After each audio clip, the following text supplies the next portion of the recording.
Lonely Planet is a pretty decent film. There is one teeny tiny thing in this that really irritated me. It didn't affect my overall enjoyment. I'm absolutely nitpicking, and I'll talk about that in a little bit. But for the most part, pretty much for the entire film, I thought this was pretty good. I wasn't going to watch it originally. It wasn't on my radar.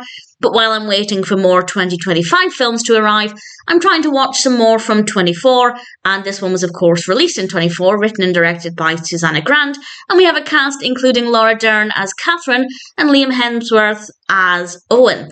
And Katherine goes to this writer's retreat in Morocco, and Owen is there with his girlfriend who's also at this retreat, and it just so happens, and this coincidence doesn't bother me, but it happens to be the case that Katherine is actually one of Owen's girlfriend's favourite writers. And he meets her, he recognises her, and they get along very, very well. And it's about this friendship, maybe more, that's developing between them. And I was a bit concerned because Owen's there with his girlfriend. Owen, they're both very likeable characters, Katherine and Owen. But I was worried that Owen would do something I didn't agree with, and I'm not going to say if that happens or not, but I really had no idea how things would develop and what the characters' actions would be. And I was really keen to find out. And I'm pleased to say it was a really enjoyable experience. I really liked it. For the most part, it's quite a gentle film. We have a lot of strolling around Morocco. We have these absolutely gorgeous locations, really, really beautiful to look at. So for the most part, it is quite a gentle, I don't want to say a slow watch because I never felt like it was very slow, but it certainly has quite a gentle, steady pace. Every now and then something will happen where emotions are heightened, the action's a little bit quicker, just to keep things a little bit fresh. The performances are really good, the characters are very well written, very likeable. As I said, pretty much all of it was very well done, apart from one teeny tiny thing, and I will talk about that with a spoiler warning in a second, but I just want to share a very brief quote that I absolutely loved.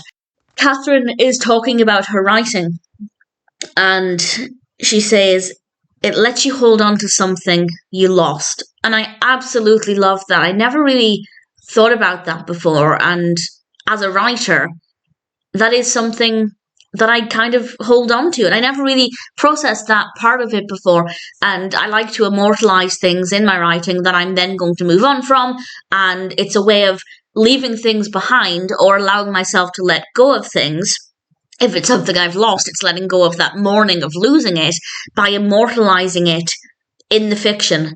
And I'd never really considered that before. I kind of was aware that I did it, but never really processed the significance of that.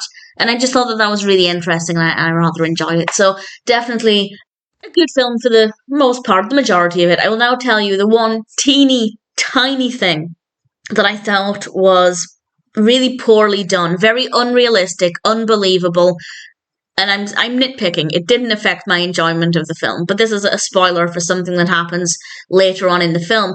Katherine and Owen are enjoying the sights, and Katherine, by her own admission, it was a stupid thing to do, but she left her bag behind her while she was looking forward. She was looking out at the view, her bag was behind her, and somebody seizes this opportunity, grabs her bag, they run off with it, they hop onto a motorcycle or a moped or something, I can't remember, and off they go. Her bag is lost.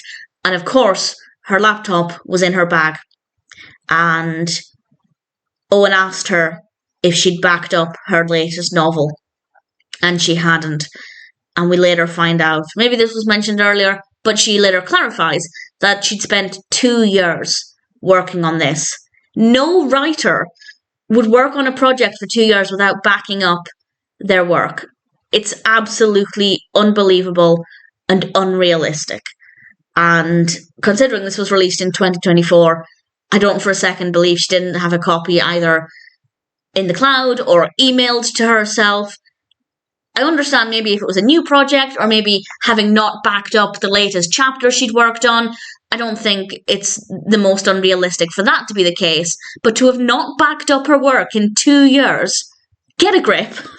That's not real. No writer would do that, especially a writer who's got a career. Obviously, if you're a brand new writer, maybe you're not familiar with the anxiety of losing work and you have to learn the hard way. I could maybe believe that, but she's not a new writer.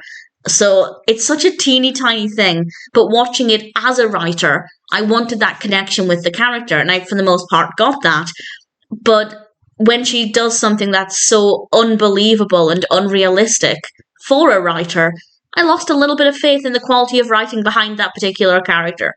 So, not great. Obviously, they did it for the drama, but I didn't believe it. I didn't buy it. And if it is true, if she didn't back up her work for 2 years, the theft of her bag is not her own fault, but losing the work is her own fault. Because the laptop could crash. It could die. She could have lost everything that way. I'm realising I'm going too much into this, but it really irritated me because no writer at all would go 2 years without backing up their work. Or even a week. If you're working on it pretty consistently, there's no way you'd go that long without backing it up somewhere. So don't buy it. But that aside, I thought Lonely Planet was a really great film. As I said, it wasn't on my radar. I just discovered it randomly when I was looking for a 2024 film while I'm waiting for some new releases from this year. And I'm pleased. I'm really pleased I gave it a chance because I really thoroughly enjoyed it. It's currently on Netflix, and if it sounds like a story that might appeal to you, I'd say it's one that's certainly worth watching.